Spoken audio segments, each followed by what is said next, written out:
আমি হচ্ছি লেবু। লেবুতে প্রচুর ভিটামিন সি আছে, যা শরীরের রোগ প্রতিরোধ ক্ষমতা বাড়ায় এবং ত্বক সুস্থ রাখে। খাওয়ার পর হজমের সমস্যা? এক গ্লাস হালকা গরম পানিতে লেবুর রস মিশিয়ে খান, হজম প্রক্রিয়া দ্রুত হবে। লেবু শুধু খাওয়ার জন্য নয়, এর অ্যাসিডিক গুণ রান্নাঘরের চর্বি বা দাগ দূর করতে দুর্দান্ত প্রাকৃতিক পরিষ্কারক। লেবুতে খুব কম ক্যালোরি থাকে, কিন্তু এটি পটাশিয়াম এবং মিনারেলের দারুণ উৎস, যা শরীর হাইড্রেটেড রাখে।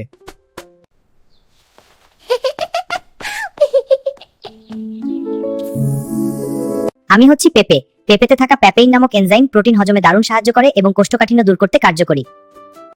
কাঁচা বা পাকা পেঁপেতে প্রচুর ভিটামিন এ থাকে, যা দৃষ্টিশক্তি ভালো রাখতে এবং চোখ সুস্থ রাখতে সাহায্য করে। পেঁপের পেস্ট মুখে লাগালে মৃতকোষ দূর হয় এবং ত্বক উজ্জ্বল ও দাগহীন করতে প্রাকৃতিক স্ক্রাবার হিসেবে কাজ করে। ভিটামিন সি এবং অ্যান্টিঅক্সিডেন্টসে ভরপুর পেঁপে শরীরের রোগ প্রতিরোধ ক্ষমতা বা ইমিউনিটি বুস্ট করতে সাহায্য করে।